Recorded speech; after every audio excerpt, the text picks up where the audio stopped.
Greetings from Bellevue, Tennessee. This is Matt Osmond with Blinky's Offset Barbecue, and you're listening to The Barbecue Central. Let's go! We'll do it live. Okay. Well, do it live! I'll write it and we'll do it live! So to get that perfect barbecue, you use wood. Are you sure it's safe? Whatever. We put the lighter fluid on, strike your match, and... Oh! Should we call the fire department? That might be a good idea.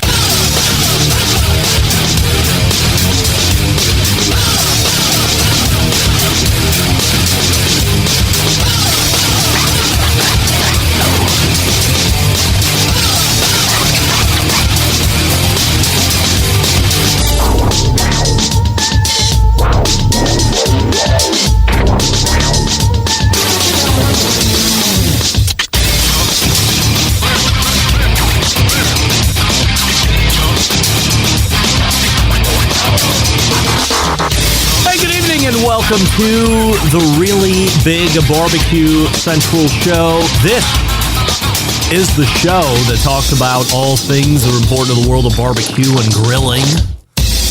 The show originating from the Rock and Roll Hall of Fame city, Bomb City, USA, Cleveland, Ohio, the barbecue capital of the North Coast. I'm your program host, Greg Rempe. Happy to have you aboard here on your Tuesday evenings, the live fire, fun, and frivolity show. If you'd like to get in contact with the show this evening, or you would like to follow the show during off-show hours, here's how you do all that.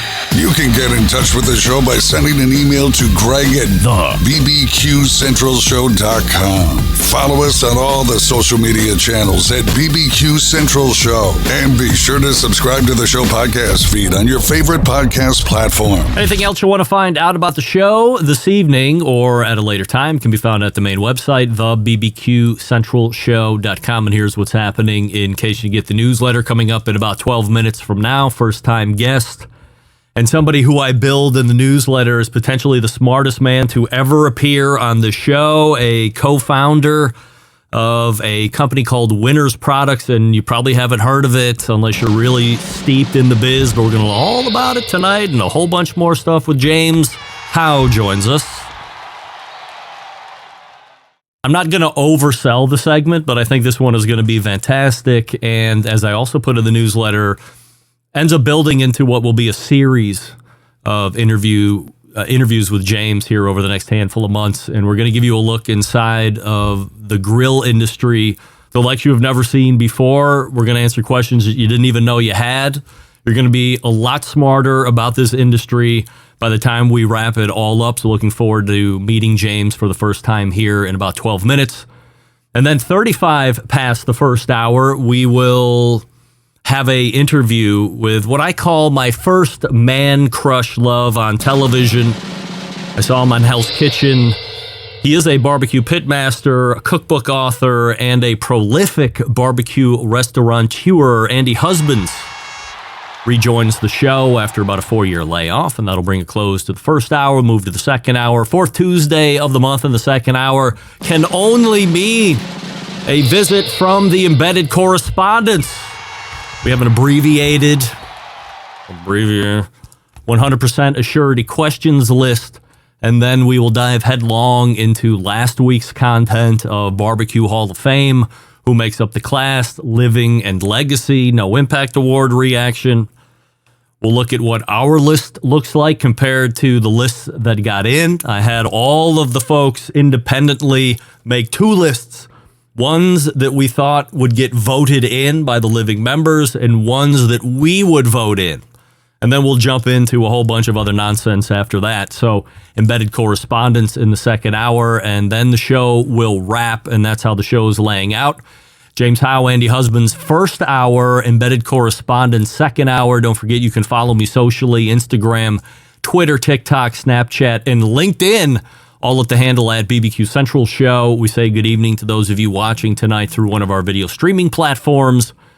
You can go to facebook.com/BBQ Central Show or twitter.com/BBQ Central Show.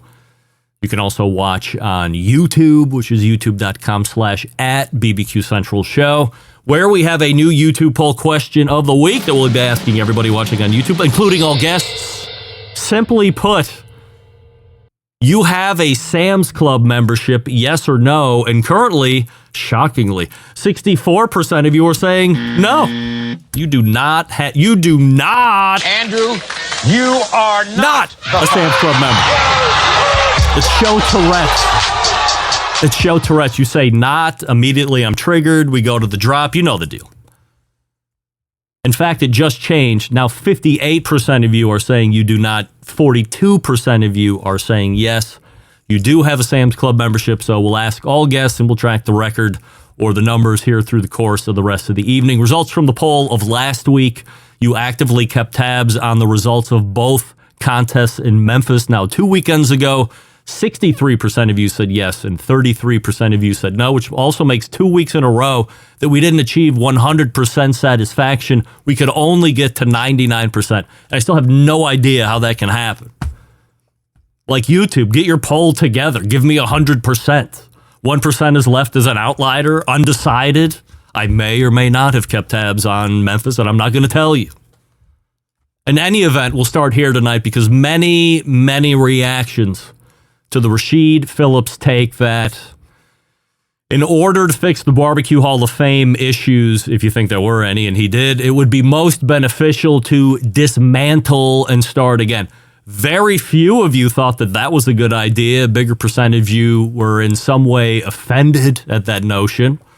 And a majority portion of you that reacted thought that while a call to dismantle was a bit over the top, you did agree that something else could be done, but you just didn't know what the right answer was. So to everyone that reacted with a message of some type, I thank you for the input. I love the show most when it's interactive and there are opinions being traded back and forth, and I'm most thankful when people are open to the idea of discussion and hearing when everyone else has to say, not just digging in and then staying dug in because you're right and everyone else is wrong. It appears that most everyone is open to ideas and change if needed. I want to take you on a trip down memory lane for a second. A few years ago, when the Impact Award went to the unknown black barbecue cooks, I said immediately that in my interview, that was as weak as it gets. Nothing smacked of a more disingenuous sentiment than that award that year, in my opinion. In fact, I had Adrian Miller on to talk about the Hall of Fame that year, and I told him that I thought that notion was weak. It was too easy to say, we did it. If I understood Rasheed Phillips correctly last week, similar mindset of me. So this isn't just a black guy saying that the Unknown Black Pitmasters Awards was weak. This is me, and obviously white, although often confused with and told that I have a generically Middle Eastern or Latino, but not often a Sicilian look, which I am, and German. I've said it before, I'll say it again, between 88 and 92, you would have found no blacker white guy than me. I was all about the culture in every aspect, except, you know what? I wasn't black. So if I sit here and say that giving an award to the Unknown Black Pitmasters is kind of bullshit, it can't hold the same weight as if a guy like Rasheed says it, because he's a real black guy. So if he says it, I listen. I try to understand his point of view, and I'm not going to discount it. Now, have there been black people put in this Barbecue Hall of Fame, this version? Yes. Was there a time in our history where black people were not valued for anything other than labor? Yes. Is there a possibility that indeed some of these people who we should know about as barbecue's most influential people over history didn't really have official records? Or the people that knew them are now dead and cannot tell their stories and tell their names and give us this information? Yes, but I don't know how to fix that.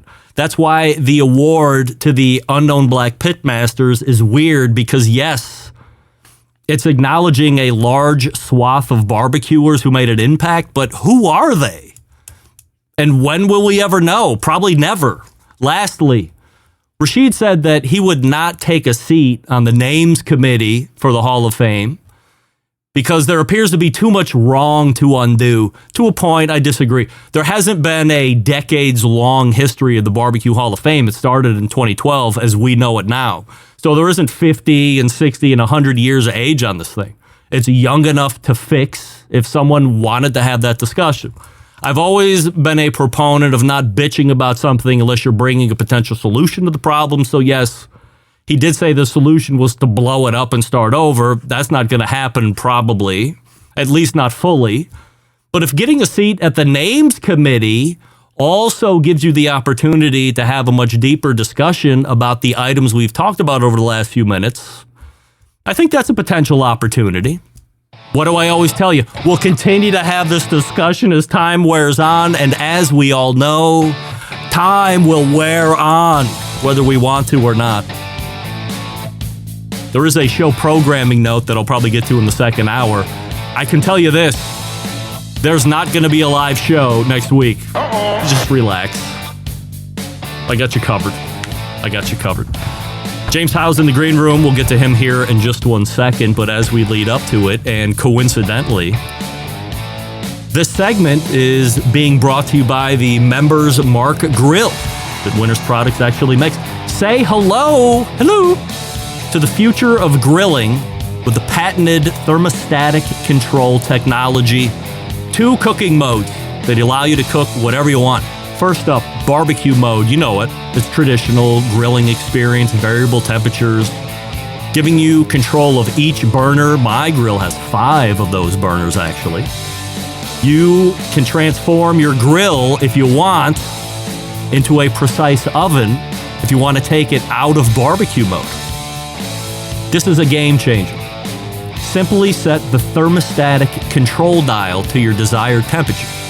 So you have the 5, in my case, the 5 traditional burner knobs, and then in the middle there's a smaller one that activates oven mode.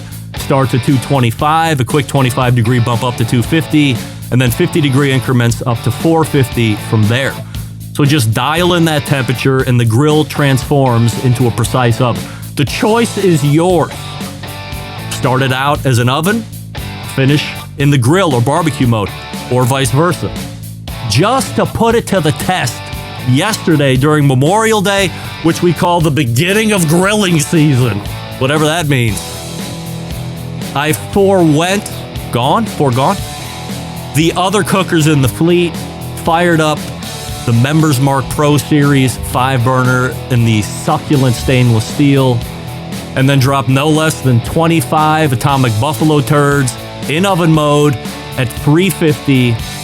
About 30 minutes later, some of the best turds I ever made. How do I know this? Because the guests give me feedback and I demand it. Now, to clean it off, because maybe the bacon unwrapped on a couple and some of the mixture puked out on the grill grates, I went into grill mode, fired everything up on high, burned everything off very quickly. Remember, this grill is packed with a ton of value. Stuff we're going to get to down the road, you bet. But at a $6.99 price point, you can't beat it. Go to Sam's Club right now and check out the Members Mark Pro Series with thermostatic control. Also a 4-burner option if you're into that. But I say always get bigger. Nobody ever complained about getting bigger. We're back with James Howe right after this. Stick around. We'll be right back. You're listening to the Barbecue Central Show.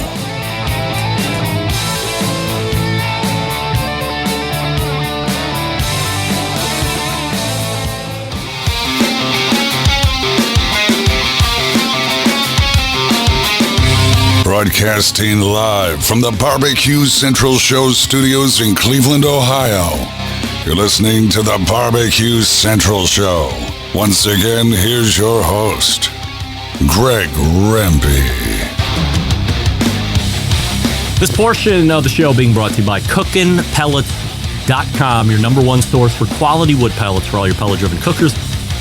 You visit CookinPellets.com for more information or to purchase. Outside of purchasing there, we recommend you go to Walmart.com or Lowe's.com or the fledgling website Amazon.com. Same great products, the best shipping rates around. The good folks over at CookinPellets.com. I met my first guest tonight back in the teeth of the COVID pandemic At that point, I had just done a segment with Meathead where he was calling for a thermostatic control on gas grills, and we wondered why this is something that hasn't happened at that point. We pontificated on how exceptionally difficult it must be to install due to a number of factors we didn't know anything about. And then an email came in to get a few minutes to talk about the industry and specifically thermostat-controlled grills or lack thereof at that point. And that's where the love story for me started between me and my next guest. Since then, we've had a number of email conversations, phone conversations, and in real life at the HPB Expo in 2023. I'm happy to welcome in first-time guest and the Vice President, Managing Director of North America, and one of the original founders of Winners Products. James Howe joins me on the show. James, appreciate you coming on the show here this evening. Before we get going with all the background and get to know James talk, we have a YouTube poll question of the week. And this is very intriguing to me considering where you're at. We won't let the cat out of the bag yet. We're asking everybody, do you have a Sam's Club membership? Yes or no? No, I actually do not, because I live in Canada, so there are no Sam's Clubs in Canada. But my team does, and we certainly have one to go there and visit all the time. Within the 3 minutes I had given the last update, we have polled equal to 50-50. Yes and no. So while there was a almost overwhelming no, we have now sucked right back to even delta, which I certainly love.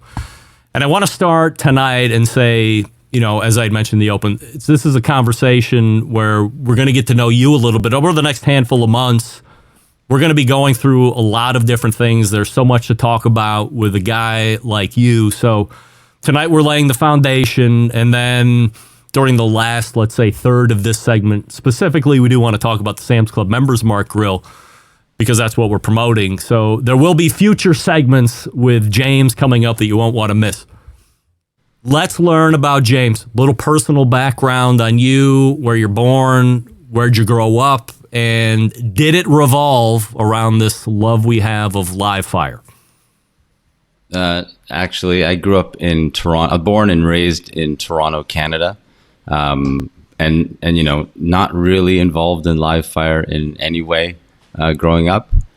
So really that came about 23 years ago when we started to make outdoor cooking products.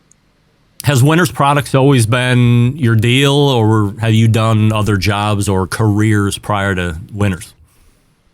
Yeah, actually, I started in the automotive accessories business. So that would be manufacturing of automotive hydraulic lifts and air compressors and polishers. And at the time, I was working for a company that was doing a lot of business in North American retail. So I was in sales and marketing and product development for that company. I would be calling on people like Kmart and Canadian Tire and so forth. And that's kind of how I got my career started.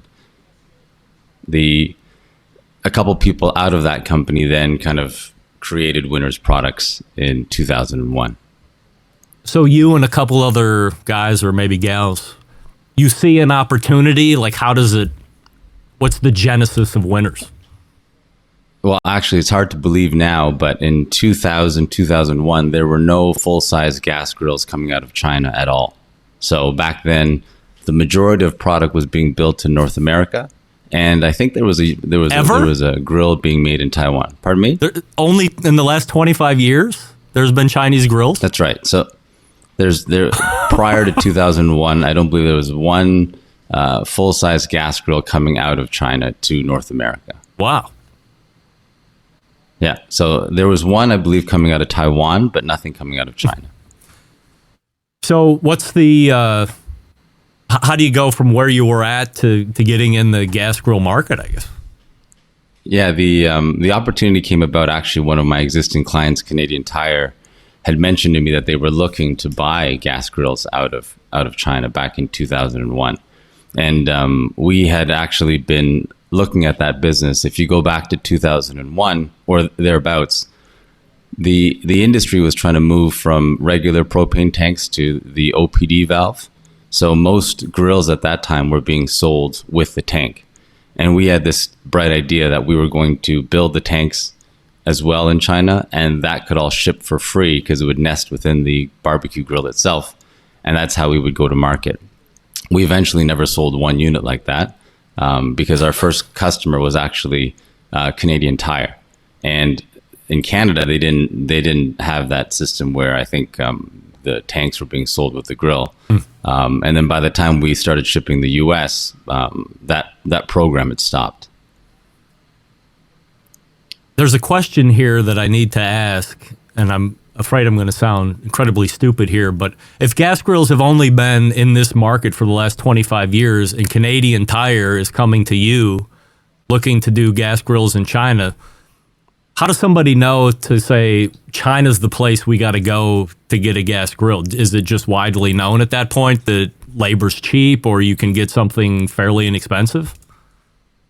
Yeah, I think that time in kind of global trade was when a lot of products were being offshored from, various countries all over to China. So I think that was, that was just that time in history where all of the kind of retail sourcing offices were looking for opportunities in Asia, and there were already barbecue components being made in China, just not the full grill. And I think that had a lot to do with the fact that there was a lot of manufacturing and certification and really knowledge involved in it back then, and that was all being kept in North America, and that move overseas just hadn't happened yet. How do you find a factory for sale in China? Well, it wasn't a factory for sale. Like as I said, we were coming from the automotive hydraulic jack business. So in a lot of ways, it was really about metal fabrication and kind of understanding that aspect of it and going, okay, well, a gas grill looks like something that we could reasonably do. The other thing, too, was that within the city that had the propane tank factory, there was a bathtub and sink factory. And so a bathtub and sink uses porcelain enamel, obviously to cover the metal. And they also use a deep draw process to kind of make the sink in the bathtub. And that factory had been building tops and bottoms for, I believe it was Australia, a company called Aussie at the time. This would be back in 2000. Yep, so I remember that. We knew that they had the deep draw porcelain capability. We hired a gentleman, a fine Scottish gentleman named Bill Baines, who was pretty famous in the industry at the time for being a gas certification expert, and we worked with him for probably almost 20 years and just kind of getting us up to speed, making sure our products were safe, developing testing protocols and so forth, and really that was about it. And then off we went. And Canadian Tire is the first customer of yours, or did you have somebody prior to that? No, Canadian Tire was the first customer for Winners, and I'm really proud to say that they're still a customer today. How do you sell them? Obviously they're coming to you, right, to say we want to do it, but there has to be some type of business that actually is transacting. Like, how do you fly them over to the factory? Do you mock up stuff? I mean, this is 25 years ago, so technology isn't near what it is today. Yeah, I mean, I think the beginning involved us sending a bunch of samples that really, we did the best we could, but they really weren't ready for the market at all. And Canadian Tire was great in giving us a lot of feedback at the time, and they agreed to come see us, which they did, and we set up kind of a mock assembly line with enough parts to build about 50 products, and we'd run the circuit around and keep feeding the parts back so they could see the vision of what we wanted to do. And, as I said, that was pretty early days, and they took a chance on us, and we're very grateful for that. And they agreed to buy it. Now, the big thing back then was, of course, whether we would get CSA certification or not, because again, it was all new. It was all new back then, so that was probably the only risk at that time. This is all private label stuff. Is Canadian Tire selling them as a Canadian Tire grill or whatever their own marketing was? Yeah, that private label was a brand called MasterChef, and that product still exists today, and it's still sold today. So believe it or not, 23 years later, that same product is still being sold today. So there's been a lot of that unit.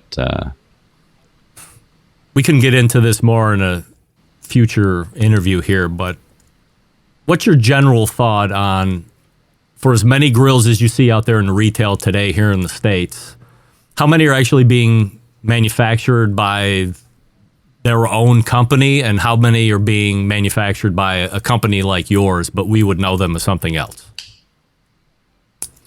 That's a good question. I think if we're talking about, call it just mass retail products, so we'll split into two segments. I think you have your mass and you have your specialty, right? So mass being your Home Depots, your Lowe's, your Sam's Clubs, your Canadian Tires.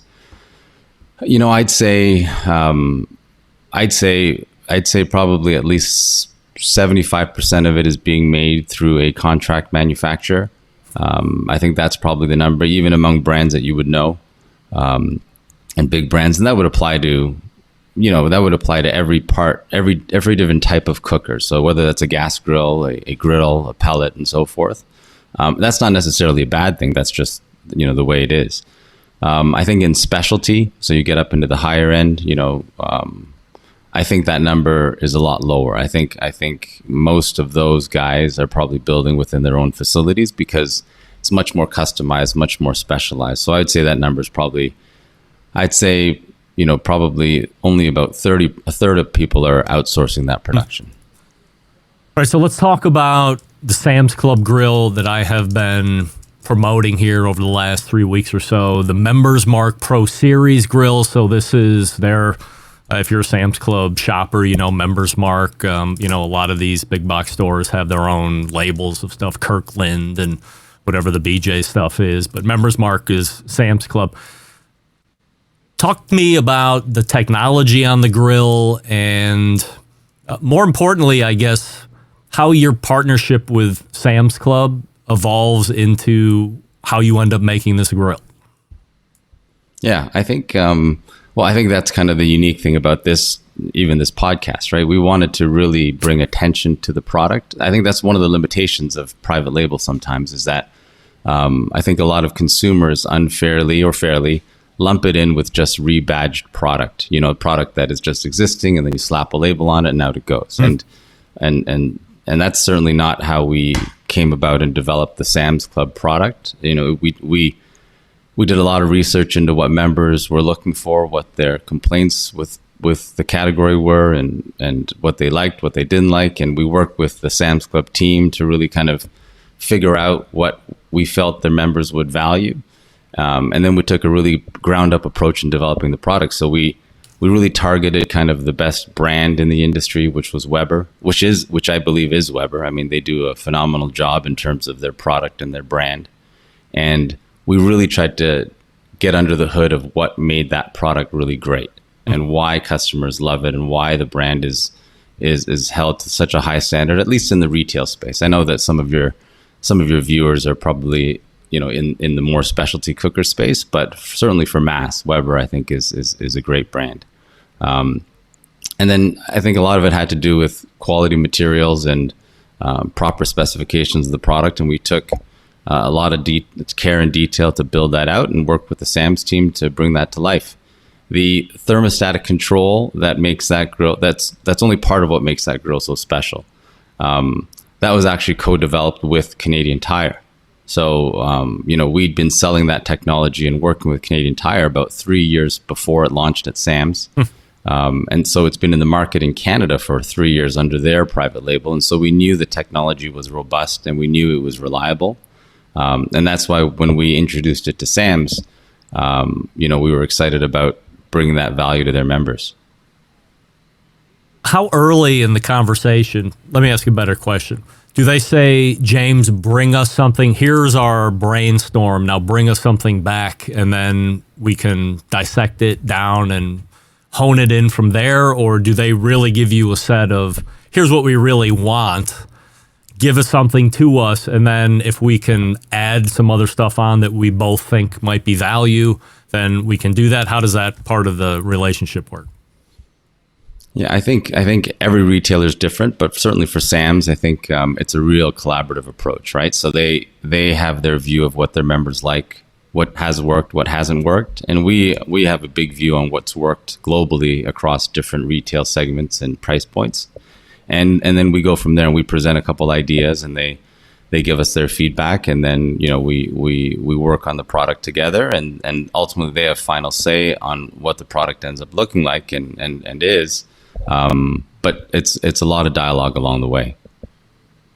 The oven mode or thermostatic control patent pending or patented. You look in a lot of different portions of this segment, and it's a dial in a temperature, but you're plugging it in, or you're using a fan of some sort, automatic temperature control device in order to make that happen. This oven mode lives on the grill, no additional power needed. I would imagine you're the one pitching that to Sam's, or were they saying, we're looking for something like X, but we want to also differentiate? I think it's both, right? I think like I said, it's a constant dialogue. So we're always keeping them up to date on what the market is doing, the trends in the market, and obviously the Sam's team is also keeping very up to date, and they're getting pitched by other brands and outdoor grilling companies as well, right? So they get a good vantage point on what's going on.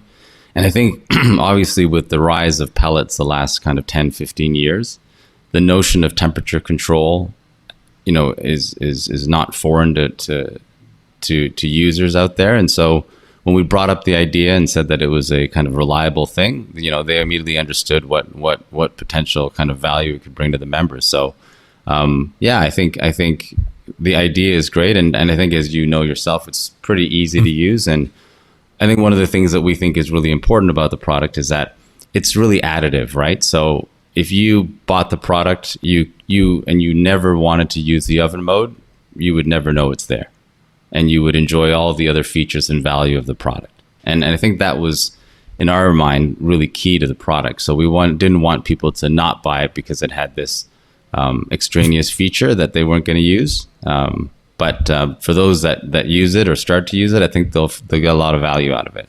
So outside of the thermostatic control, there's what I would call a lot of value packed into something that has a retail price at $6.99 for liquid propane version. The first place I find that companies cheap out is on the cooking grates themselves, and it appears you guys have spared no expense in that realm. You've gone with stainless steel bars. So not only that, there are a number of other things that really bring value to this grill.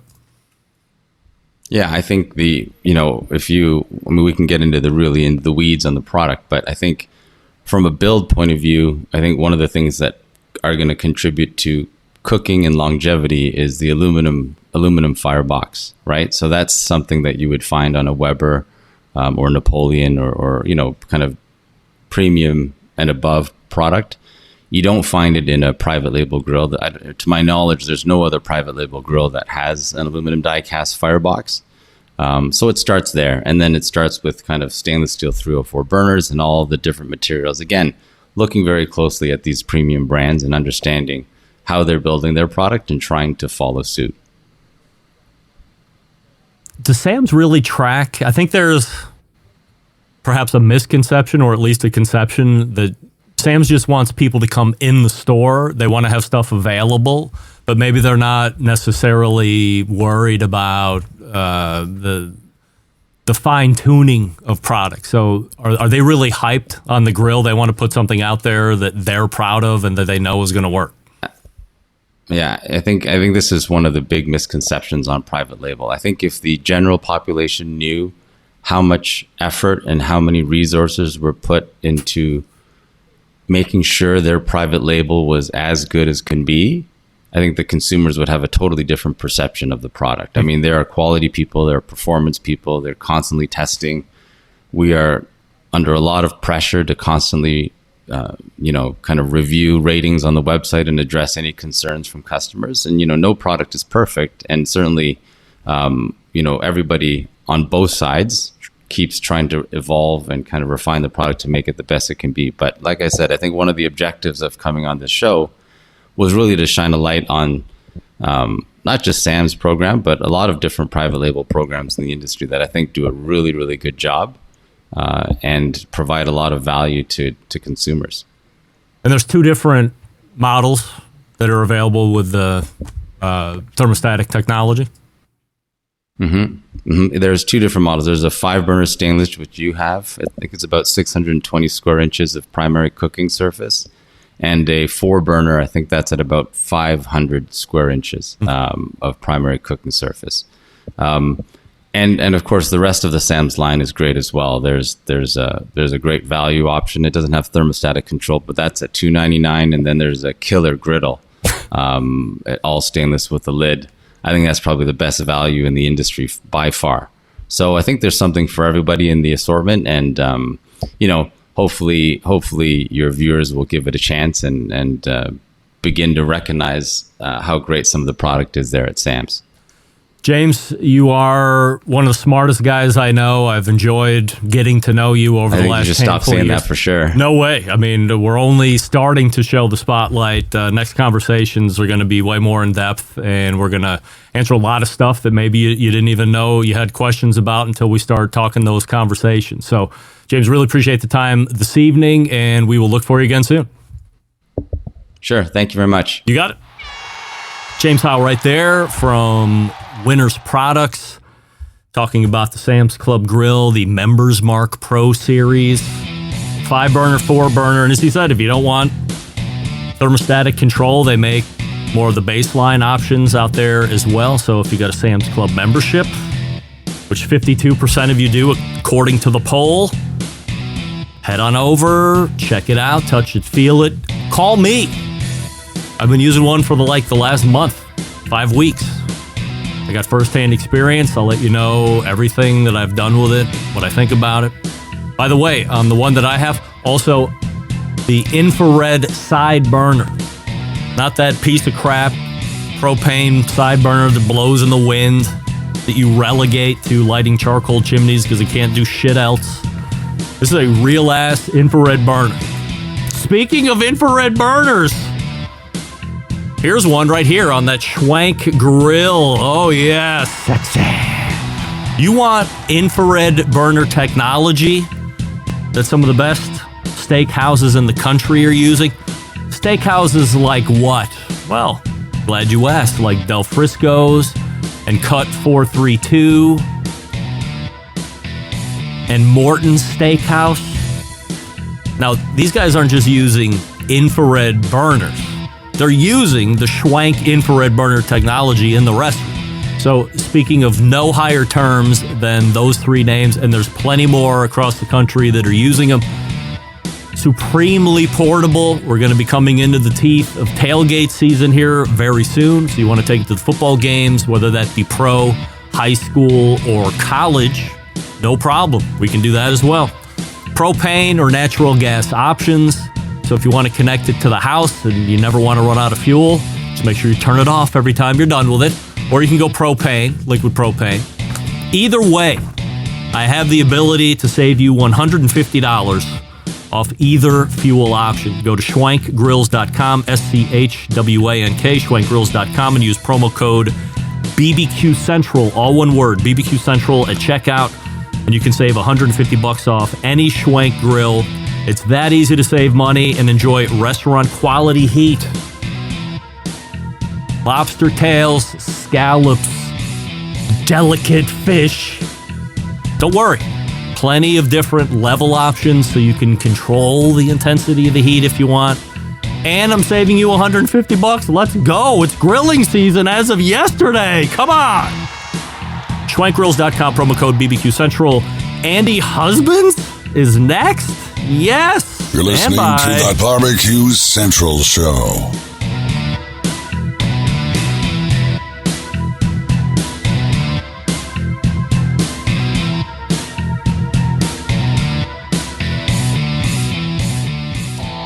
Howard Stern, Jim Rome, Dan Patrick, and Greg Rempe. The Mountain Rushmore of talk show entertainment. Now, let's get back to the Barbecue Central Show. And you know it's grilling season when every sponsor is something I used yesterday during the cookout. So we used the Members Mark to do Atomic Buffalo Turds. I also used this sponsor, Fireboard, to run the Primo. I used the Fireboard Drive. Was doing some ribs on there, spare ribs. Dialed it in at 275 degrees, and there it stayed for hours and hours on end with the help of the Fireboard. So if you don't want to mess around with fire control on the Primo, that's fine. Get a Fireboard drive, and you will be treated to the ease of keeping temperature in that ceramic cooker. Although it's easy on its own. You know, if you're a stud like me, maybe not for you. Fireboard.com is the website, or call 816-945-2232 with any questions that you might have. My next guest, an accomplished pitmaster, chef, restaurateur. He has also written a few books, co-authored with barbecue legend Chris Hart of IQ. And tonight we talk about where he's been since March of 2020, the last time he was on this show. We also talk about the Barbecue Hall of Fame finalist list, which he was on this year. We welcome back the first guy I ever fell in love with on TV, and also a friend of this show, Andy Husbands. Andy, we have a YouTube poll question of the week that we're asking everybody, including all guests. You have a Sam's Club membership, yes or no? No. No, all right. 52% of the YouTube voting public are saying yes. They actually have. I'm sorry. Maybe I should get one. I feel left out. Well, let's get on the ball here, Andy. Did you know you have been appearing on this show since August 11th, 2009? Are we old? Wow. That seems like yesterday. Almost 15 years ago, a handsome Andy Husbands was telling Chef Ramsay, "Go F yourself. You're not going to bring me down. Leave me alone for my chicken." Let's start off with the Hall of Fame, first of all. Hold on one second. I'm hearing myself. Are you hearing me through your earphones? I am not. No. That's so weird. I was just catching myself back. Let me try something different here. I got another plan. I got plan B. Ready? Plan B. All right. Go to plan B. How about now? How's that? Any better? Can you hear me? Oh, wow. Yeah, I can really hear you. Probably can't hear you, though, right? No. All right. Well, as long as you can hear me, that's all we care about. Yeah. First time I got you. On the 10 finalists list that was announced on the show back on May 8th, if you can believe it, almost 3 weeks ago. Yeah. Did you even know there was a Barbecue Hall of Fame prior to this year? Yeah, I was well aware of it. Well aware. Oh, good. Yeah, well, I mean, I go to the Royal, so, we see that happening there.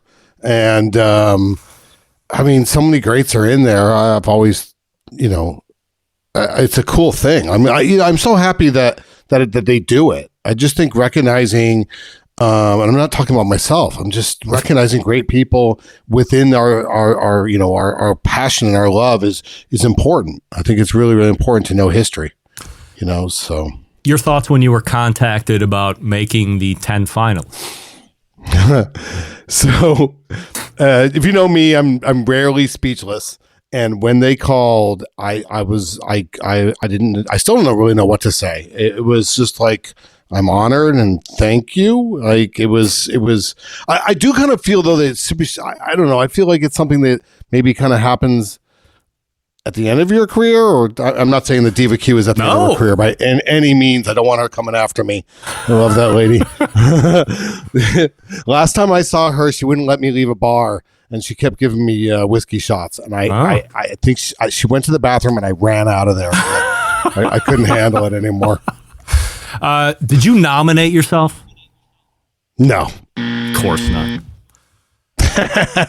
Thoughts on the 4 living members who make up the class this year?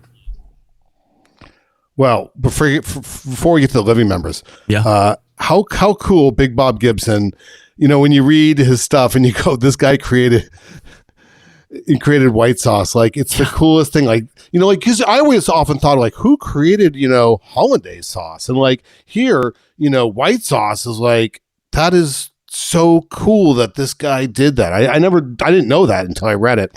Look, Diva Q, super great in her space, super talented, big champion, big competitor. So super cool.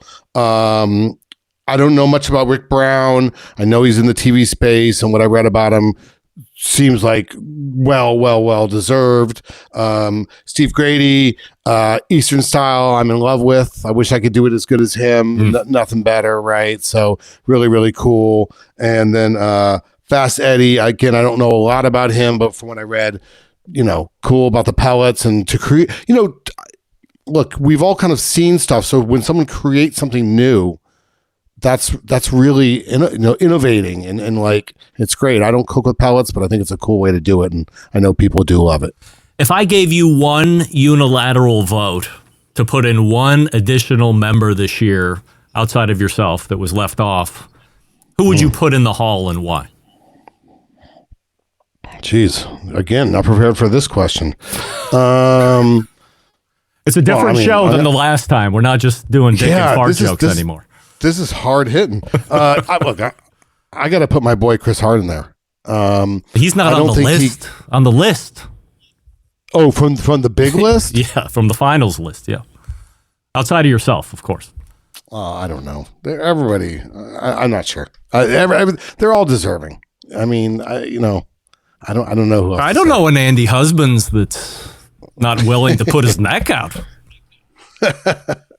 They're all really. It was really a cool list. I mean, it was just cool to be on it. So, do you feel that you have a good chance at making it back on the 10 finalist list again next year? Because that list is evaporated as of last Wednesday when all the finalists were in. So just because you were on the top 10 this year does not mean that you're automatically on there next year. You have to get re-argued for. So where's your confidence level that you'll show back up again? I control what I can control. So I just really focus on what we do and what I do. And I'm so involved with my businesses and classes and my beautiful daughters. That's what I really focus on. If what I do is worth an honor, then thank you. If not, that's okay too. Someday maybe. As I mentioned in the open, you were last on the show 2020. We talked about what was then a budding smoke shop barbecue business. What's happened since then? Jeez. So we probably had 2 or 3 units in 2020. We're at 6 now, and we'll be 8 come this winter. Wow. So we've opened a few locations. I think I wrote a cookbook since then. Had a pandemic since then. Yeah, funny thing about my cookbook that I wrote, Backyard Barbecue, Party Like a Pitmaster. Very good book, and it was all based on kind of like cooking for large groups, right? Like it's really cool, like because that's what we do for barbecue, right? We it's the Tuffy Stone once said to me, nobody cooks a brisket for themselves, right? And so that's what kind of the book is about. It's that passion, that love that you give to other people. So I released that book, and then about 3 months later, I started thinking about it. I go, I wonder if it's sold. And the lesson I learned is do not release a book for large party dining right before a pandemic. Yeah. It won't sell. For some reason, people weren't really into having parties and barbecues. Does that kill your relationship with the publisher, or does everybody chalk it up to pandemic? No, it's selling now. Oh, we sell lots. But no, my publisher, Corto, is awesome. They do a great job. And if I want to write another book, I'm sure that is available. Some of mine sell really well, and some of them sell okay. Do you have one in the works, like that you're noodling on right now, or writing starter chapters on? More like noodling. I'm really hounding Chris Hart right now to write another one. But really, look, I've written 4 barbecue books, with Pitmaster really being kind of the biggest one. Yeah. And I love that book. It's great. I could write a book tomorrow, but I really want to have something to say. And that is what, we've seen so many recycled cookbooks that I really want one that's going to be, that I have something to say. And we've got some ideas, and we're kind of, the way Chris and I do it is we kind of noodle it back and forth and bounce around ideas like, what about this? What about that? Then when we land on it, we know we've got it, the concept, and then we'll go for it. But it's a lot of work, so we'll see. Worst thing about the pandemic, and then best thing about the pandemic. Well, I'm not a real negative guy. So the worst thing obviously is the deaths, the scariness. No, I'm sorry. I meant business-wise, not like the obvious. Oh. Sorry. Oh, all right. Well, I'm not that deep. Is it true that every guest gets a Schwenk grill? That's what I was told. Yes. That I get a free Schwenk grill. Yes. Thank you. And I can save you a free and $150 on top of that. How So about I that? get $150 Yes. and a free one. That's so I'm right. very excited about that. Right. Very good. So look, what was cool about the pandemic is, or what was sad was we had these meetings, and I had meetings with my teams, and they had meetings with their teams, and we found quickly that we had 50 employees who couldn't collect unemployment. For whatever reason, they were unable to collect unemployment. That means they couldn't feed their families, and they couldn't pay rent. And so we quickly threw together these pop-ups where we took because we had frozen all our meats. We took everything out, we just, me and some friends and a couple employees, we just started cooking, and we'd say pull in 20,000, write checks for 18, take 2,000 to seed the next week and do it again. And the customers really showed up for it. And when we were doing all these crazy things like put the bag here and we'd walk away and whatever, all that craziness. But it was cool to see how the people came out, and it was really, if we're not taking care of our teams, I don't know what we're doing. And it was really cool to, when everybody came by to get their checks, how thankful and how excited, and they were offering help, and we just kind of snowballed into this really kind of neat way of reopening that everybody kind of started chipping in, and then we were actually able to open and actually do sales, build a good relationship with DoorDash, which was really great. We didn't do a lot of delivery before then, maybe 5-10%. We're up to about 20-25% now. Wow. So it's a big portion of our business. And the coolest part is it was hard. It was very hard. You're worried about getting sick. You're worried about your team members getting sick, and you're worried about, maybe losing your businesses. And so you have all this pressure, but when you go through something really insane like that with a really cool group of people, you get to know them very, very well.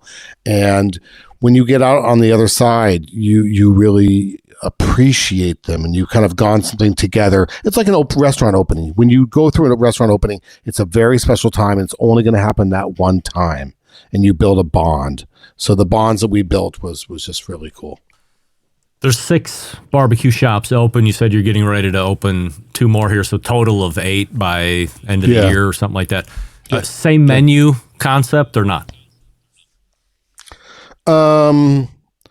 Everywhere is pretty much the same menu, but we have some new stuff, which I don't want to talk about, but I'm very excited. A couple new things that are going to be on the menu that will probably roll out in the new places and then change over and move them everywhere. But we kind of want everyone to have the same experience every place. And it's a lot easier to train that way and a lot easier to buy that way when you buy the same stuff all the time. Are these menu items on no other restaurant's menu anywhere in the country? You're not allowed to say anything?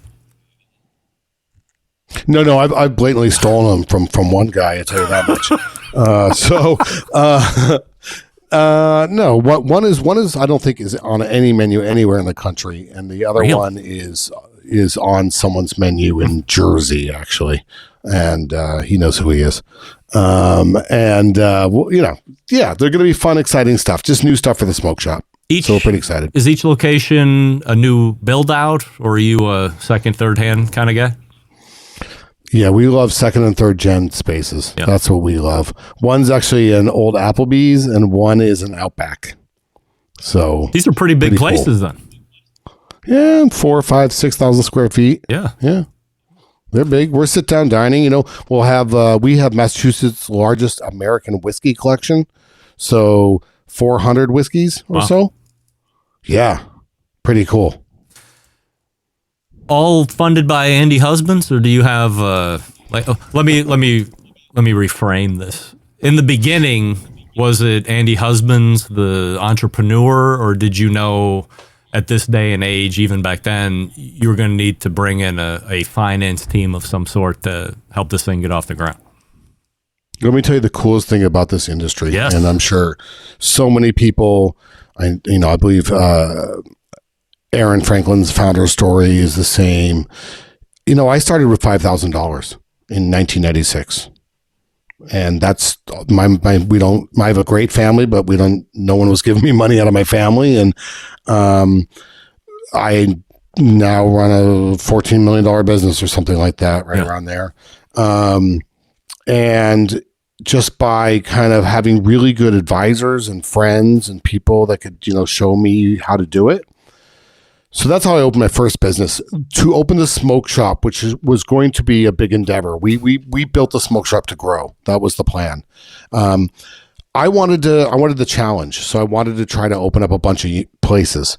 And I partnered with this guy. His name is Brian Lesser. He's my business partner. His job is lease negotiation. I mean, we overlap a lot, but he's really good at lease negotiations. He's good at like financial structure. He does like all the numbers and the lawyering and the accountants and the HR and the stuff that I do not want to deal with. And he's really good at all of it. And my job is food, hospitality, and marketing. And those are the things that I love to do. Customer relations. I love that stuff. So we got together and, we're privately funded. If you're looking to write a substantial check, I'll happily take one. We do limited partnerships is what we do. How do you keep barbecue meats consistent through the units? Great question. Well, first of all, you buy consistently. That's got to start. You got to buy a really good product. You got to buy, so we're big enough now that we talk to we talk to the actual producers. We're not not, whoever delivers it to us, that's fine. But with the producers, that's who we're dealing with, which is great.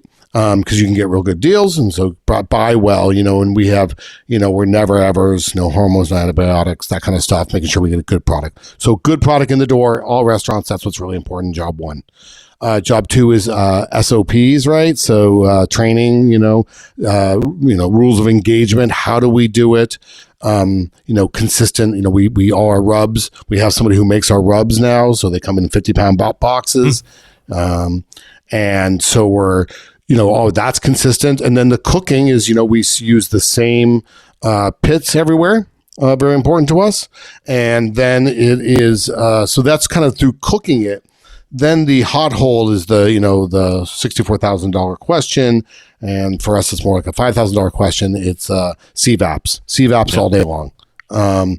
So what our goal is to, pull out the briskets in the morning, let them rest for a little bit and slap them into the CVAPs, fire more briskets for the evening. Ribs are going to be fired 2 or 3 times a day, that kind of stuff, chicken, throughout the day. So we're continually trying to be as fresh as we can, as well as be, but not overcook as well. But unfortunately, New England, I don't know if it's unfortunately, but so where we are is a different financial makeup than a southern restaurant where rents are maybe a little bit cheaper. So running out isn't necessarily a great option for us. If we were to run out mid-service at 8:00, it would be like pandemonium. It just wouldn't happen. So we have to kind of really do an educated guess on how much to cook. So my follow-up question was going to be, outside of Texas, I don't know any other barbecue location that says we're opening for lunch, holds nose aside because they open for barbecue breakfast for whatever reason, but everybody else opens for lunch, and then you have to get there at some point before everything sells out, everybody's fucking happy, and they do it again the next day. Go outside of Texas, and it's like only one guy on the west side of Cleveland who runs Thursdays, Fridays, and Saturdays operates the same way, and everybody else is like traditional restaurant, open at lunch, and they're open until 9:00 at night. Did you ever toy, and I'm guessing probably not because considering the answer you just gave me, but did you ever toy with opening for lunch and going to sell out and just being done that way? Well, I hate to correct you a little bit, but just so you know, Chris Pietro from Prime in Knightsville, North Carolina, he cooks till he's out. He sells till he's out. If you haven't been to Prime Barbecue, he's awesome. He does a great job, Texas style. Bill Durney I think he's pretty much cooking until he runs out in hometown in Brooklyn, right? So there are other people who do it. Here's the deal.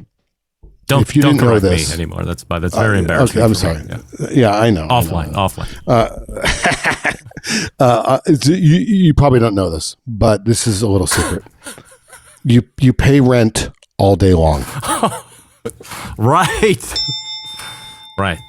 So we, if you knew what we paid, and I'm not going to say what we do, but look, we're in like technology. We're right near MIT, right? We're in Harvard Square. Yeah. What do you think the rents are? So, it's just, and then it also, it's just not our culture, right? It's not in our culture to line up and get barbecue, right? At 9 a.m. And half the year it's too cold to line up. Yeah. Who's going to do that? Right. So they would think I was nuts. I've been in line. I've been in line at Franklin's. I've been in line at Interstellar. I've been all, Truth. I've been in all those lines. And it's great. I love that experience. I think it's great. What we do for barbecue, to be clear, is I like to think we're tribute.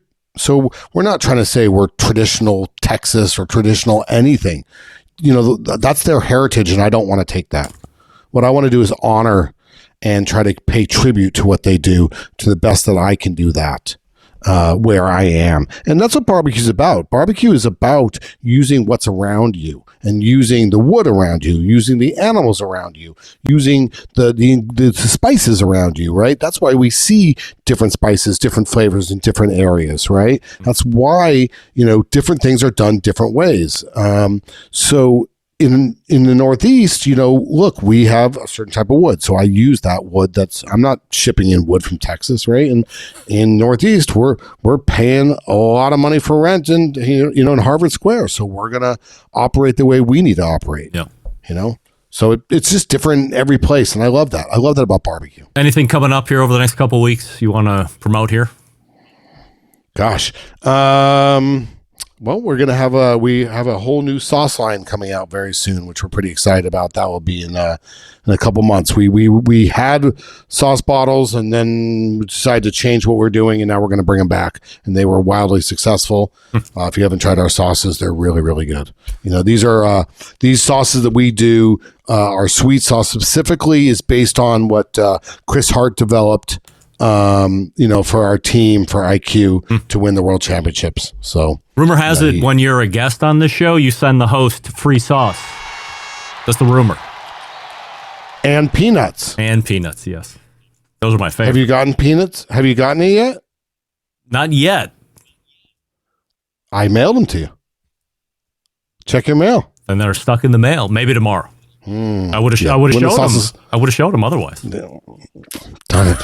When the sauces come out, I definitely hook you up. All right, Andy Husbands is here. We're playing catch up. The smokeshopbbq.com is his website, and find out where all the stores are if you're going to be in his neck of the woods. In fact, go on the Smoke Shop Barbecue Tour, where you visit all of the different restaurants that he has that are open, and for completing that, you get to also pay full price every time you go to that restaurant, because it costs a lot of money to operate where he's at in the Northeast. Andy, you're the best. Appreciate you coming on, and I will not wait 4 more years to have you back on.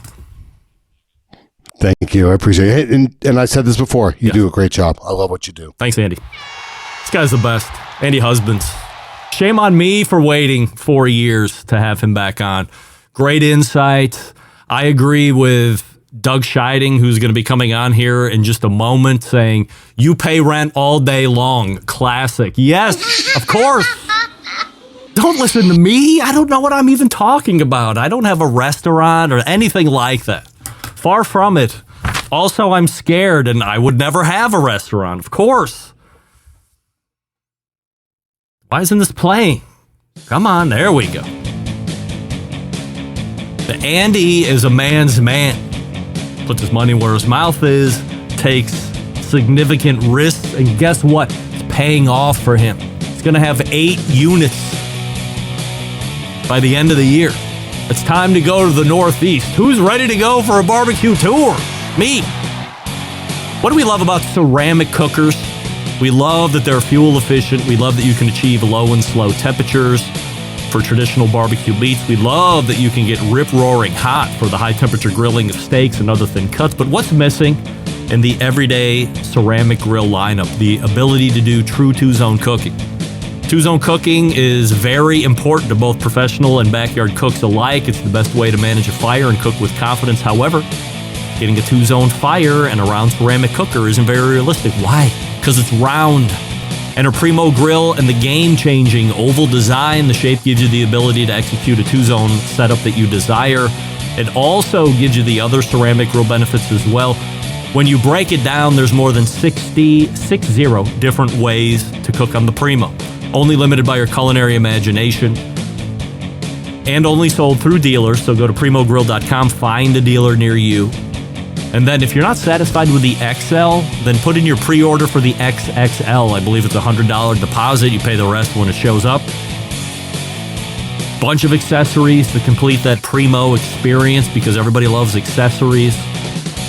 And as I had mentioned, as I was talking to James from Winners Products, I'm using all the sponsors of the show yesterday. I had the Primo grill fired up. 4 racks of ribs on the Primo, used the fireboard to run it at 275, didn't bat an eyelash. When I took the deflector plates off, it was like I didn't even have a fire in it. That's how efficient these things are. It's crazy. Again, go to the dealer near you, primogrill.com. Follow them on Facebook, Twitter, Primo Nick, Empire Group Nick, the whole thing. Follow it all. You're going to love it. We're back to wrap the first hour, which we are already 5 minutes into the second hour, but we're going to wrap the first hour right after this. Stick around. You're listening to the Barbecue Central Show.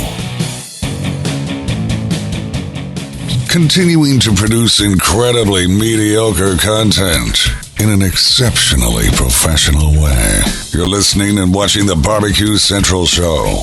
Once again, here's your host, Greg Rempe. We thank Andy Husbands for joining us. The smokeshopbbq.com, his website. I have no idea what he was talking about when it came to the peanuts. I'm usually pretty sharp. If I'm missing the joke, whoop, flashed right over my bald head. And there's not a lot of friction there, too. So you just flipped right over. All right. We are going to quickly close up shop here in the first hour, abridged second hour. We'll get a quick update on the YouTube poll question of the week. You stick around, and we'll be right back.